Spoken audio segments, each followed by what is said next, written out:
Welcome to DVC Alumni, where every story inspires the next. The official podcast of the Diablo Valley College Alumni Association. As we celebrate 75 years of DVC's impact on education, careers, and community, we're honored to share the incredible journeys of alumni who've transformed their time on our vibrant campus into meaningful careers, community contributions, and personal success.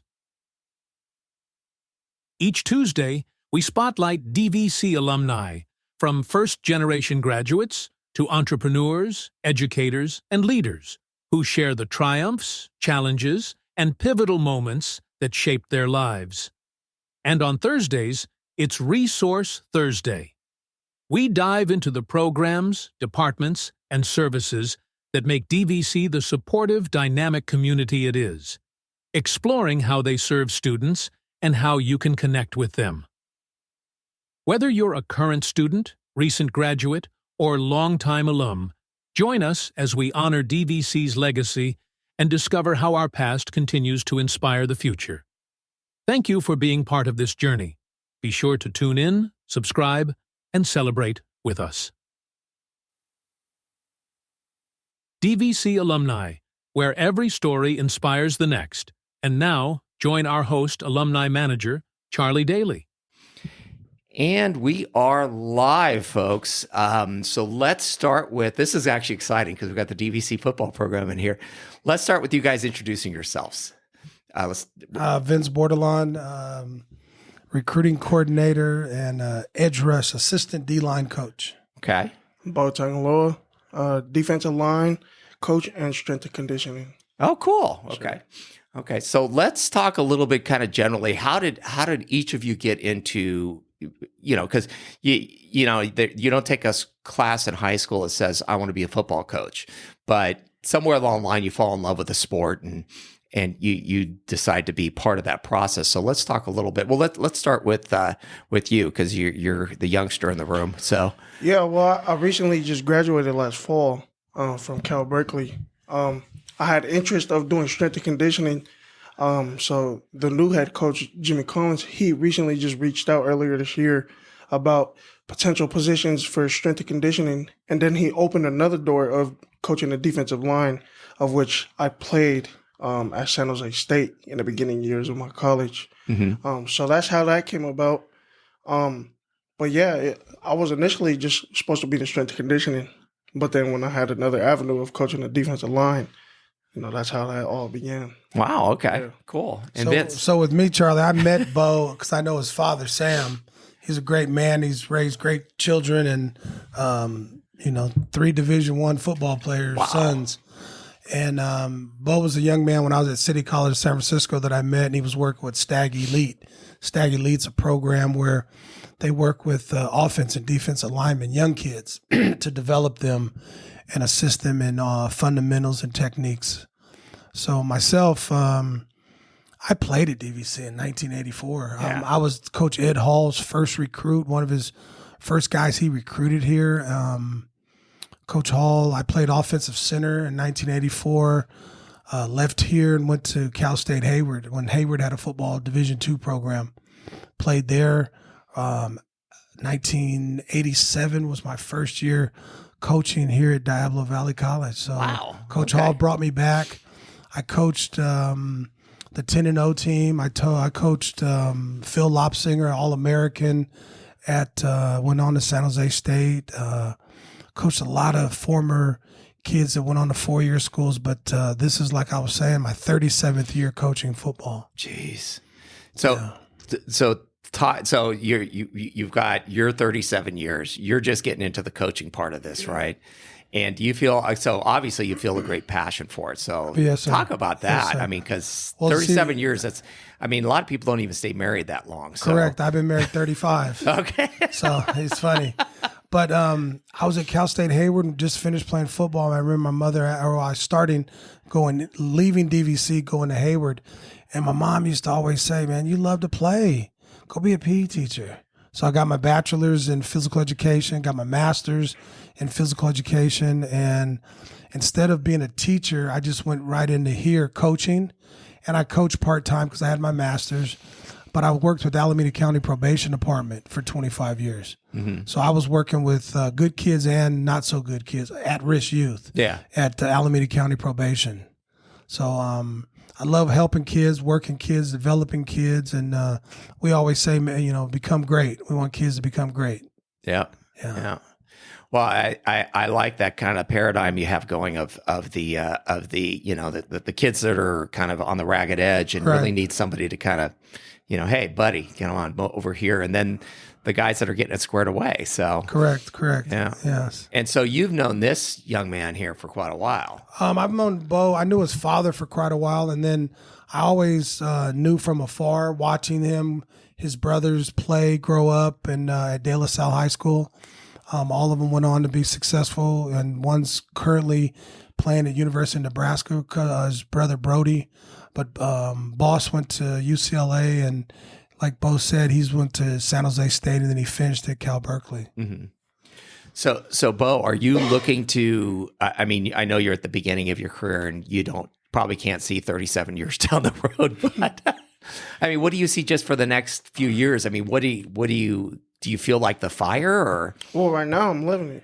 Okay. I'm on an all-time high. I'm trying to keep an all-time high for as long as I can. But this is my field of interest, especially now that I have another avenue of coaching the actual game instead of just doing strength and conditioning. I fell in love with it ever since the first day I stepped on campus. Oh, geez. I mean, in the weight room, that's my field. Like, I love it. Like, I get in my zone, just seeing the guys work out. But it really didn't become an interest of mine until De La Salle. Obviously as a kid, just growing up, eating a lot.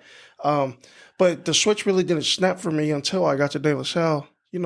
The program itself just speaks volume into what they instill in their kids. Yeah. I learned a lot physically, mentally, spiritually. But the biggest of all was physically. I hit a big switch over there. Just hit a full 360 physically. I fell in love with the program, but the off-season workouts were just crazy. Yeah. I haven't felt pain like that physically in the weight room, outside of the weight room, on the field. It instilled a lot of traits in me, such as hard work, perseverance, just being tough mentally and physically. And those are some of the key requirements that are needed in the weight room and on the field. And that's what caught my attention. I just found myself loving it so much to the point where I wanted to be a gym rat.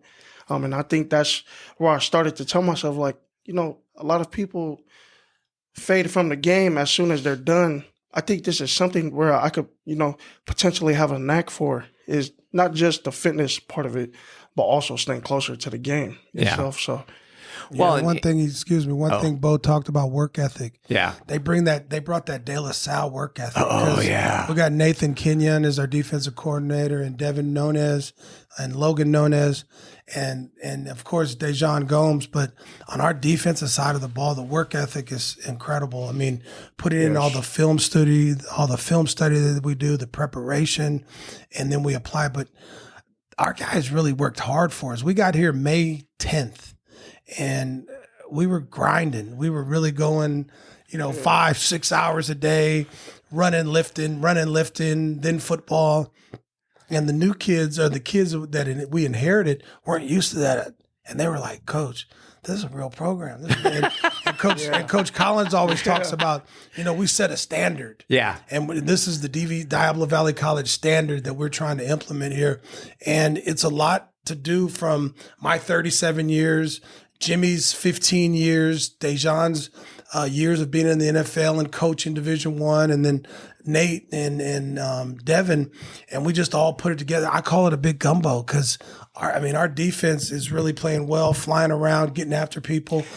Well, we saw that at the alumni. Oh, okay. I saw bits and pieces of it, but it's like I actually kind of started feeling bad for that poor team out in the Valley, because they were just looked like they were way overmatched. And see, Coach Vince doesn't feel bad because they have a recruiting coordinator as well. Oh, okay. So you have to get out and hit the pavement. If you don't hit the streets, Charlie, you won't get no players. Okay. So you guys, let's kind of fast forward a little bit, because you guys have talked a little bit about, you bring a lot of experience. Yes, sir. And to this program, and you're just getting started. But the thing is, too, is you also bring that D1 mentality, and even better, the De La Salle mentality. I mean, I go back to a time when De La Salle was a Catholic school that my high school used to go beat up on in football before we'd go play Pittsburgh. I went to a Diablo Valley High School. So, Oh, wow. yeah, Yes. Right next door. yeah, right next door. And it was just like, we that was before Bob Laddiser and the whole program he built. And Okay. what I think is interesting is Bob never talked about being a football coach. He was a religious studies teacher, and that was really his thing. And I think that that's where the discipline and all the other stuff comes in. And so you learn that and have fallen in love with that, and now you bring it. Now, how do you think the players are reacting to that? I mean, they look at you and you're a D1 athlete, plus you're a De La Salle athlete, and how they greeted you on that. I mean, aside from bringing that mentality, I think the biggest thing is these guys are really hungry. Like they got the same goals as me. They're trying to get out. When I was in that position.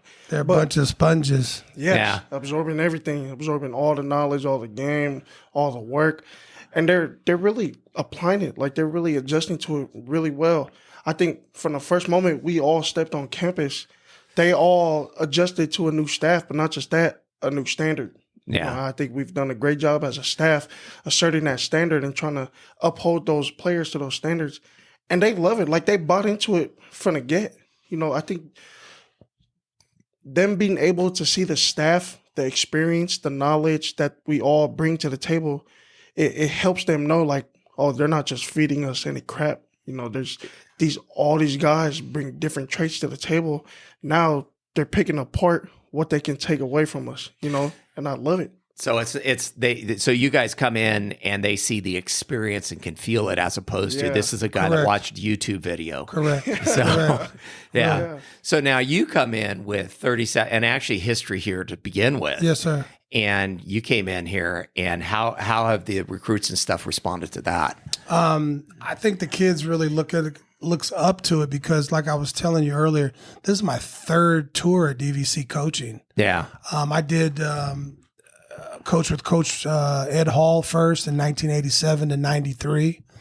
And then I came back when my son played here back in 2012, 13, 14. That's when I had two guys playing the NFL. I had 6 Division I D linemen on one team. I had the number 1 defensive lineman, Tui Talia. He played here, went to University of Oregon. Kyle Cragen played here, went to Cal, played with the Broncos and the Detroit Lions.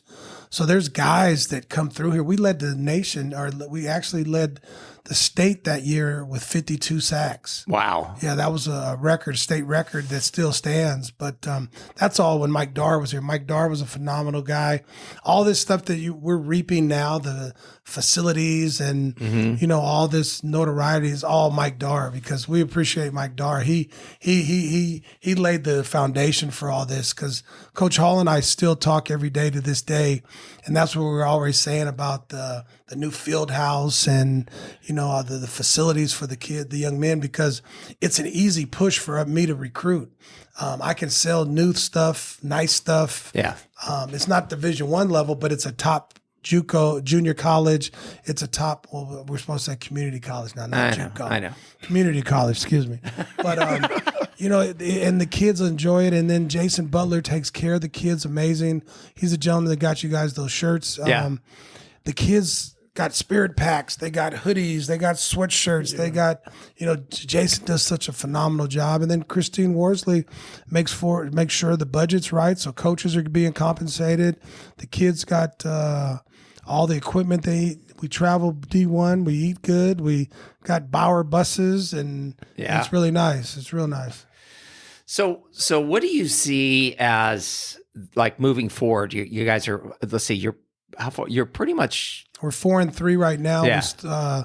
We're bowl eligible if we win Saturday against Foothill. Okay. That'll give us our 5th win, so that'll make us bowl eligible, so we can possibly host a bowl game here at Diablo Valley College. That would be fun. So that'll be very good. That would be a lot of fun. Yes. Okay. It won't be the Rose Bowl, but then again. No, it might be, the DVC Bowl or something, the Gridiron Bowl, but it'll be something. They'll get a T-shirt and a Kinder sandwich. There you go. Yes, There you go. Yes. So what do you see as like this year? What do you see as like the next kind of building blocks that you got? You're looking to be bowl eligible, right? Because that looks like something, that's a good thing to do. And then beyond that, what does the legacy Transfers. look like? We want to get kids out to colleges. Yeah. We had University of Hawaii out here yesterday recruiting a couple of our Amari Cormier and Saphir Bay. They were looking at Saphir. Coach Collins has a great track record. KT Prep with Nathan Kenyon has a phenomenal track record of, moving kids on to 4-year schools. My whole thing is it's not all about just D1. It's about going to the 4-year. Yes. I want my student athletes and football players to get a degree. I want them to be successful young men in life, and that's what I always thought. I came to DVC. Why? To play football. Okay, then what I want to do after football? Okay, I wanted to go ahead and be a coach. And I knew I wanted to plant that seed and teach and develop young men to be great men. Cool. Yeah. And you're kind of picking up where that legacy is continued on, huh? Yeah, it's cool because everything's still kind of fresh, especially just finishing up. So I think the best thing is being able to actually relay it down to the younger ones now, like emphasizing that all your eggs are already in a basket for the sport. But now if you could, cope that with school, it's even bigger now because school is your career. Yeah. Like Charlie Bowe works in the ASK Center now. Tell them a little bit about the ASK Center, what you do up there. So I'm a program assistant in the ASK Center, which is the Academic Support Center. So now we've mandated hours per week for the athletes to come in, which is a great thing because it gives them no other option but to come get some work done. We have a lot of resources in there for the kids to, utilize, such as tutoring, printing, computers, anything they need. We have snacks available for them at all times. So you're inviting the football players, the defensive and offensive linemen. Not just linemen. football, every sport. Oh, wow. Yeah, okay. But I was going to say, you're going to bring a bunch of athletes in to raid your snack locker? They can have everything. All they right. can have it all. They got it. So apparently I see a fundraiser or something like that in the future nice. just for the snack locker. That'd be nice. The Title IX, we have soccer, female basketball, softball. Mm-hmm. We do it all. Cross country, everybody. Yes. Yeah. So that's outstanding. And so you guys are really, besides building here's how you play football, here's how you get ready to, it's also, this is how you're successful as in academics. Yeah. Because a lot of the students that took maybe the same teacher that you took prior are tutors and helping. Yeah. So that's valuable. Yes, it is. So I know one of the things that I've heard over and over and over again, as far as a success metric or success measure of students that are really successful here at DVC and then go on to great success, is they learn about office hours and asking for help. And it sounds like you guys are really setting them up for that. It's just, there's so many resources here. I can sell this school. It's so easy. I love the ASK Center. Yeah. Or I love the, you go into student and records, you got admissions, you got everything you need on first floor, second floor, anything you need, one-stop shop. And I remember when we were here, we used to have to move around to different buildings and go walk around. Everything is in one building, and sure, you can't beat that. It's very, very, very good. Yeah. Now, do you find that the colleges you're competing with for players, do you find that they're not as organized as far as... Not at all. I've been to 5 junior colleges. I've coached at Chabot College, Laney College, Contra Costa College here, and by far, this is the best setup. Most definitely. So convenient. Yeah. So convenient. So what do you see as the future for the football program? I mean, it sounds like you're almost wanted to get them to come and play for 1 year and then transfer, or 2 years and transfer, and so your success rate, your success measurement is almost like, come here, we have a good record, but then you get to go on and go be successful somewhere else. Is that almost like what it is? Well, Coach Collins, we want to win a state championship. That's why I'm going out to McNair High School tonight, and I got to go check out this 6'3", 260-pound D lineman out there. So we're trying to get bigger. We're trying to get stronger. I want to get Okay. Big dudes. So I watched your group of recruits come through Yes, sir. on alumni tailgate About day. 45 of them. Holy free holies. You talk about Yes. massive. And they're 16, 17 years old. Oh, I know. And that was like our office. Amanda was like going, they're just 16. And I'm Yes. like, yeah. I mean, Babies. for me, Babies. it's just like terrifying. It's just Yes. like, I can't imagine that. Coach Vince and Coach Bo loves it, Charlie. We loved it. Yeah.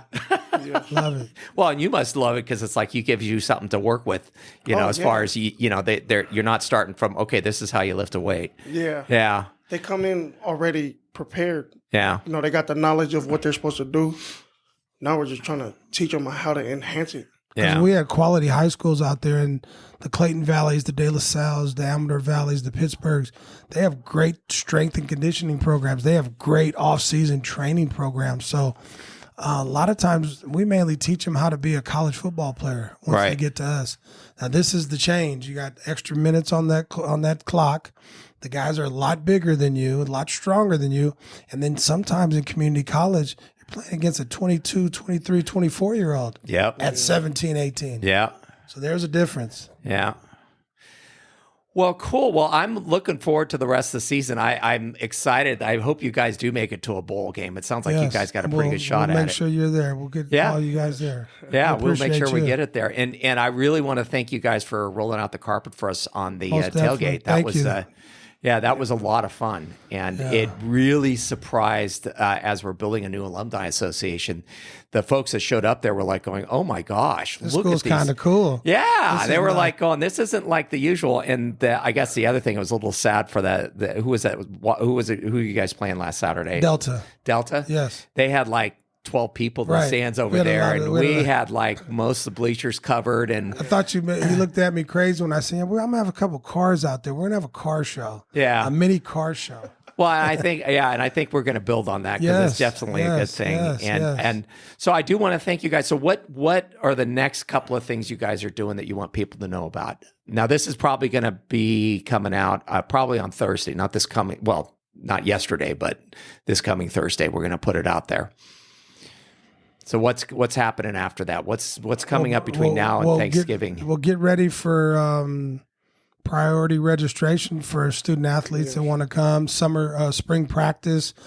High school kids can participate in our spring practice, in our fall. Our spring football that starts in January. Oh, wow. So you'll take a concurrent education course. You'll sign up and get units here at Diablo Valley College through your dean at your high school, sign the papers, and then they can have padded practice because we have 15 padded practices. Mm-hmm. So we'll be able to bring our recruits in, and that's a good way to let the recruits measure to see if they want to come here, see if they can handle the coaching, see if they even have a chance to participate and see what level they're on. Yeah. So that's for a winter workouts and spring ball. yes. Yeah. that's Well, a they get great to thing. find out if they're fast enough. 'Cause Correct. I know every time you move up in a level, man, it's a It's lot quick. faster. A lot faster. The tempo's quick. Yeah, the tempo. Yeah. Actually, that's a better way to put it. That is actually a better way to put it. Because Yes, I sir. looked at like when my daughter was playing softball, once she hit about 14s, the pitching didn't really change, but the tempo of the game Tempo did. did. It was faster. Yeah, everything was faster. Yes. The pitching was about the same, but Yes. everything was faster. The tempo, everything. They were turning double plays faster. The relay, In the relay- softball, they didn't turn double plays till you hit 18s, and then it was because the bases are only 60 feet apart. Okay. And plus, the other thing is the girls are really fast. Yes. So they get down that Okay. line. But it's like you look at even baseball, compared, you could look at high school baseball versus college, then you go to the majors. And Correct. I think the time where I realized how fast football changed from level to level is I went to a 49ers game. This is years ago, and I was sitting in the end zone. So I got to see the game from not the TV version, which you really don't get a chance to, but when Correct. you see it from the End zone. Yeah. And it was like, wow, those guys are fast. Yes. And they're 300 plus pounds. Yes. They're enormous mountains of meat, and they are just lightning quick. And Fastest person I've seen in person is probably Terrell Owens. really, Yes, he was the fastest football player I've seen in all my years of watching football. how about you? Who's the fastest player that you've ever seen? In person, Yeah. I'd have to say Joe Staley. Oh, geez. Okay. Okay. Just That's a Staley, good one. because he was offensive for the 49ers. He was Yep. offensive tackle. But just the tempo of it, that's why we always say there's levels to this. It's the highest of the highs. He's at the Yes. highest level. But moving at that size, probably like 6'5", 3 something. Yep. Moving at that is more impressive than That's like skill watching player. Big Trent. Big Yep. Trent yeah. moves. Trent Yep. Williams Trent is Williams amazing can move. Yeah. for a big guy. Big guy. That's why we all say there's levels to it, And if they come in unprepared, not ready, that's my job to get them ready, Because one thing we try to do is, like, if a kid's not fully developed or ready, we'll call what you call gray shirt them Right. and take them under 12 units. Yes. So his clock doesn't start. Okay. So it's a free year to get academics, get bigger, stronger, faster, still practice every day, but just don't compete in the games. Yeah. Because I imagine that would be just really terrifying to show up and thinking you're all that, and you get tossed on the field with these men and get run over, and it's just like, wow. Wow. Yeah. Mama didn't say it was going to be like this. Yeah. Exactly. Well, the best way to put it is always like when I went from high school to college, it's like, you could get away with some type of stuff in high school, this and that. But when you get to college, you're going against a bunch of you or better. Yes. Right. Yep. Yeah. So it's your job to catch up, Yep. stay up to par. Yeah. And that's your job is to Yes. get them ready for that. Yes. So, wow. Well, anything else you want to end with? Man, I just want to say come out and support Diablo Valley College football. We appreciate all the foundation support, and we're here to work for Jimmy Collins and work to win a state championship. Woohoo. Go Yeah. Vikes. Go Vikings, man. All right. Thanks a lot, man. Thank you very much. You bet. Thank you for tuning in to DVC Alumni, where every story inspires the next. The official podcast of the Diablo Valley College Alumni Association, celebrating 75 years of DVC's incredible impact on education, careers, and community. We hope today's episode gave you valuable insights into the journeys of our alumni and the powerful resources available at DVC. Don't forget to join us every Tuesday for inspiring alumni stories, and on Resource Thursdays, where we spotlight DVC's departments and services, showing you how they're shaping student success. Until next time, keep pushing boundaries and exploring the connections that make DVC's legacy so special. And remember, DVC Alumni, where every story inspires the next.